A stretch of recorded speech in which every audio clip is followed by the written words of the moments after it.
का मेन जिम्मेदार विधायक मामन खान है और उसे गिरफ्तार किया जाना चाहिए और उस पर रासुका के तहत कार्रवाई करनी चाहिए। कट्टरता मुर्दाबाद। शासन में अधिकारियों में भी आस्तीन के सांप घुसे हुए हैं। उनकी ढिलाई से, उनके भाग जाने से एक हमारा एसपी ऐसे मौके पर छुट्टे पर चला जाता है। ये सब इस दुर्घटना का कारण है। प्री प्लान तो उनका था, हमारा प्री प्लान कहाँ चला गया? कट्टरता मुर्दाबाद। सर के ऊपर धारा लगनी चाहिए, ये लगना चाहिए गिरफ्तार। 100% निर्दोष है वो बालक और 100% पूरा समाज, पूरा हिंदू समाज, पूरा देश उसके साथ है। जय श्री राम। कट्टरता मुर्दाबाद। नमस्कार, मैं धीरज शर्मा भारत जागरण न्यूज में आपका स्वागत करता हूँ। और इस समय हम कटौती मंडी नगर परिषद में मौजूद है, जहाँ पर हजारों हिंदू रेवात में जो हिंदू श्रद्धालुओं के साथ, व्यापारियों के साथ, महिला बच्चों के साथ जो नरसंहार हुआ, उसके खिलाफ यात्रा निकालकर एसडीएम को ज्ञापन सौंपने के लिए जा रहे हैं। और मेरे साथ देख रहे कितने हजारों की संख्या में हिंदू एकत्रित होकर अपना रोष प्रकट कर रहे हैं। मामन खान हाय हाय हाय हाय, मामन खान हाय हाय हाय हाय, मामन खान विधायक। हाँ बोलो भारत माता।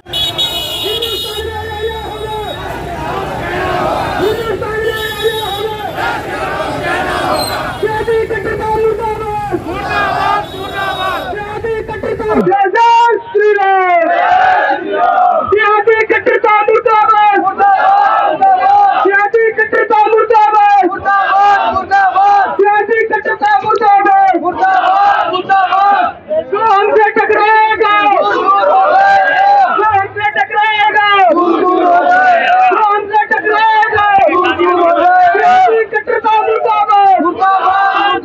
जय श्री राम। जय श्री राम। जय श्री राम। जय श्री राम। भारत माता की जय। भारत माता की जय। भारत माता की जय। भारत माता की जय। भारत माता की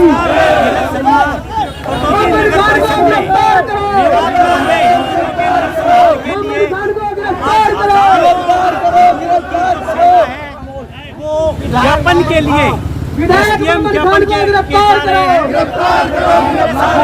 विधायक मामन खान को गिरफ्तार करो।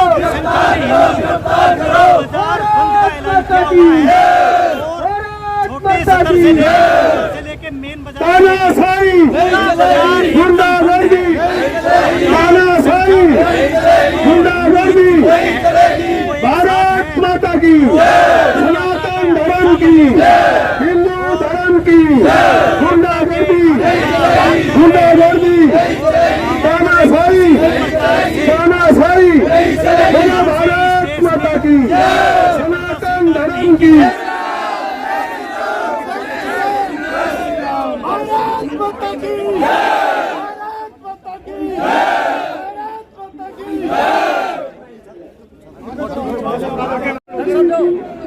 दिनांक 31/7/2023 को मेवात में लड़त शिव मंदिर में हिंदू समाज के नागरिकों के साथ घटित हुई धार्मिक हिंसा, पत्थरबाजी आदि में निर्दोष लोगों के नरसिंह के संदर्भ में ज्ञापन दिया गया है, जो कि महामहिम राष्ट्रपति महोदय जी, महामहिम राज्यपाल महोदय जी और महामहिम मुख्यमंत्री जी को दिया गया है, जो कि अभी हम अपने जिला। बस हाथ में पकड़ लो, हाथ में पकड़ लो, बस छेड़ो मत, जाते पकड़े रखो। मैं इसको आगे ठीक है, इसको आगे मैं धन्यवाद।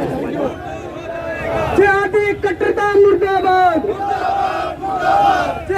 कट्टरता मुर्दाबाद। भारत माता की हिंदू एकता, हिंदू एकता, हिंदू एकता, हिंदू एकता, भारत माता की, भारत माता की, भारत माता की जय। जय श्री राम। जय जय श्री राम। जय तारा वीर बजरंगी। जय तारा वीर बजरंगी। स्वामी जी, इस तरह की जो घटना मेवात में घटी है और आप भी इस ज्ञापन में शामिल हुए हैं, तो किस रूप में आप इस घटना को देखते हैं? ये बड़ी दुखद और निंदनीय घटना है। यह एक संयोजित आतंकवाद है और सरकार और प्रशासन को सख्त कार्रवाई करनी चाहिए और जो लोगों को नुकसान हुआ है करना चाहिए। जो लड़के शहीद हुए हैं, 2 वक्त शहीद हुए हैं, उनको नौकरी देनी चाहिए। और ये दूसरा जलियांवाला बाग होने जा रहा था, भगवान की कृपा से, संतों की कृपा से हम बच गए हैं। और इस बात का हम भगवान को, अपने संतों को, अपने बड़े बुजुर्गों को देते हैं कि हम बच गए। जिस प्रकार से पुलिस के ऊपर अटैक हुआ है, थाने जलाए गए, प्रशासन के साथ मुठभेड़ हुई, ये निंदनीय नहीं है। हम तो ये कहना चाहते हैं कि हमारे ऊपर आक्रमण से ज़्यादा जो पुलिस का जो उनका नाम था वो खोया है, उनकी प्रसिद्धि खोई है, उनकी बदनामी हुई है। ये बदनामी कब दूर कर लेगी सरकार, यही हमें देखना है। सरकार से आकांक्षा है कि जो पुलिस का जो वैभव था, जो उनका रुतबा था, वो गिर गया। प्रशासन की साख गिरी है, जो प्रशासन की साख गिरी है, ये साख पुनः स्थापित हो। हमारी यही अपनी सरकार से प्रार्थना है कि अपनी साख को बचाए रखे। इस घटना के लिए किन किन को मुख्य रूप से आप जिम्मेवार मानते हैं? मुख्य रूप से जो हमारे आस्तीन के सांप हैं, जिहादी तो बाहर हैं, वो बाहर के सांप हैं, उनसे हमें कोई खतरा नहीं है। मुझे लगता है कि प्रशासन में, अधिकारियों में भी आस्तीन के सांप घुसे हुए हैं। उनकी ढिलाई से, उनके भाग जाने से एक हमारा एसपी ऐसे मौके पर छुट्टी पर चला जाता है। ये सब इस दुर्घटना का कारण है। प्री प्लान तो उनका था, हमारा प्री प्लान कहाँ चला गया कि हम कोई तैयारी नहीं कर पाए। इस घटना को लेके मोनू मानेसर जैसे नाम सामने आ रहे हैं, जो कि वो गोरक्षक है, और उसका कुछ जगह कुछ लोग कह रहे हैं कि उसका कोई इस चीज़ से लेना देना नहीं है, लेकिन कुछ कम्युनिस्ट मानसिकता के न्यूज़पेपर उनका नाम ले रहे हैं। ये कम्युनिस्ट मानसिकता के लोग सब जगह भरे पड़े हैं, इन्हीं को हम आस्तीन का सांप कहते हैं। हमारे देश की रग में ये घूम रहे हैं। जैसे हमारे खून में कैंसर के कणिकाएं घूमती हैं, ऐसे ही समाज में ये वामपंथी घूम रहे हैं। और जो लोग ये कह रहे हैं कि मोनू मानेसर के ऊपर धारा लगनी चाहिए, ये लगना चाहिए, गिरफ्तार, 100% निर्दोष है वो बालक, और 100% पूरा समाज, पूरा हिंदू समाज, पूरा देश उसके साथ है। जय श्री राम, जय श्री राम, जय श्री राम, जय श्री राम। ये घटना मेवात में घटी है। पुलिस के साथ वो हमेशा कोई भी कार्रवाई रखता है, अपने साथ रखता है। और जो वहाँ की पुलिस है राजस्थान की, वो भी ये मानती है कि हमारा मोनू उनके इस दुर्घटना में शामिल नहीं था।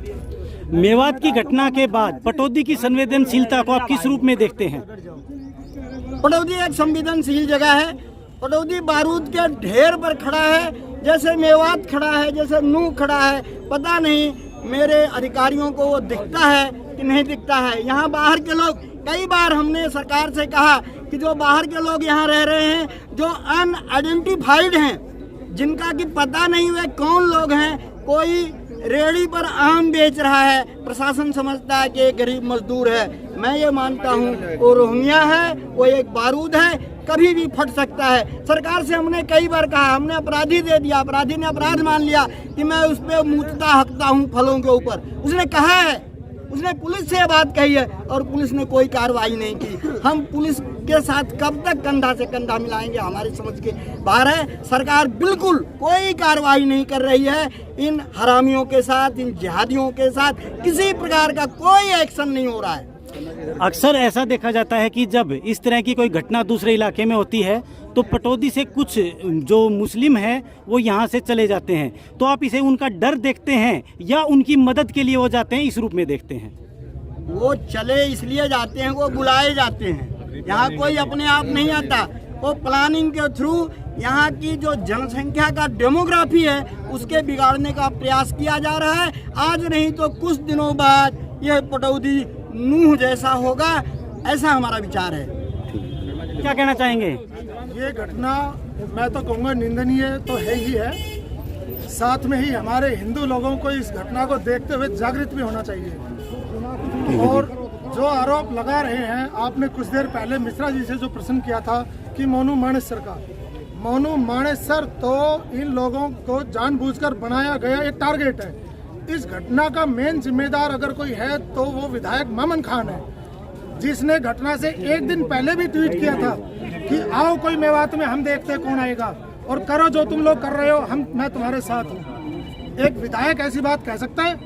अगर हमारा कोई विधायक हिंदूवादी और हमसे ऐसा कहे और हम कोई कदम उठाए तो कैसा लगेगा? तो इस घटना का मेन जिम्मेदार विधायक मामन खान है और उसे गिरफ्तार किया जाना चाहिए और उस पर रासुका के तहत कार्रवाई करनी चाहिए।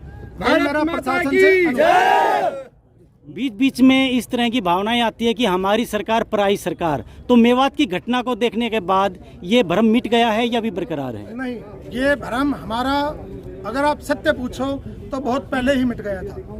जब पता था कि हर साल हमारी परिक्रमा वहाँ पे होती है मंदिर में, उसके बावजूद भी हमारे पुलिस के जवानों को, मैं अपने पुलिस के जवानों से भी ये, बल्कि मेरी ये है कि हथियार उनको दिया जाए पुलिस के जवानों को, क्योंकि आप एक हिंसक जानवर का मुकाबला एक लकड़ी से नहीं कर सकते। उनको हथियार दीजिए और साथ में उनको चलाने के लिए भी परमिशन दीजिए, क्योंकि हिंसक जानवरों का मुकाबला एक डंडे से आप नहीं कर सकते हो, उनका मुकाबला एक हथियार से ही हो सकता है और साथ ही उन्हें चलाने की भी परमिशन दीजिए। मनोहर लाल खट्टर से क्या मांग है आपकी सरकार से? मनोहर लाल खट्टर जी से हमारी मांग है कि उन दोषियों को सख्त से सख्त सजा दी जाए और तालिबान की तरह उनको सरेआम फांसी पर चढ़ाया जाए चौक पर, या उनको गोली मारी जाए। तरफ से क्या कहना चाहेंगे? मैं बोलूँगा, इस पूरी साजिश के जो साजिश करता है वो विधायक मामन खान है और ये बिना तथ्य के बात नहीं कर रहा हूँ। उन्होंने विधानसभा में अपना वक्तव्य दिया है और विधानसभा में ये जरूर मिलेगा कि, और हम उन्होंने स्थानीय जो विधायक थे उनको कहा तेरी औकात नहीं है, यानी वो भी विधायक है, ये भी विधायक है, एक जनप्रतिनिधि हो के ये कह रहा है कि यदि मोनू मानेसर मेवात में आएगा तो उसको प्याज के छिलके की तरह छील के फेंक दिया जाएगा। यानी जो मास्टरमाइंड है इसका वो विधायक मामन खान है, उसके खिलाफ 120 भी षड्यंत्र रचना के रूप में, मास्टरमाइंड के रूप में मुकदमा दर्ज किया जाए। केवल मुझे इतना ही कहना है। जय श्री राम। लो जी बोलो, क्या कहना चाहेंगे इस घटना पर? मैं ये कहना चाहूँगा, ये वैसे नहीं मानेंगे। पुलिस को चाहिए घर घर तलाशी ले, इनके पास अवैध हथियार है। जब अवैध हथियार पकड़े जाएंगे तो इनको सब, जो इतने बड़े हथियार आए कहाँ से? इनके पास एक 47 भी है, MMG भी है, पिस्टल भी है, और जो कि अवैध है सारी, और घर घर जाके इनकी तलाशी ली जाए और इन पर कंट्रोल करा जाए। और ये पत्थर से लाठी से मारने वाले नहीं है, कभी सोचते हो, और पुलिस को बहुत सख्त होना पड़ेगा तब ये कार्रवाई होगी, वरना ऐसी घटना घटती रहेगी। और मैं फिर कह रहा हूँ, इनके साथ सख्त कार्रवाई करी जाए और इनको बिल्कुल दंड दिया जाए, जो ज़्यादा से ज़्यादा हो सके उतना दंड मिलना चाहिए। इन्होंने बहुत बुरी घटनाएं करी हैं। एक इतने आदमियों को घेर कर, वो तो शुक्र है पुलिस बल पहुँच गया, अन्य बहुत बड़ी घटना होनी थी।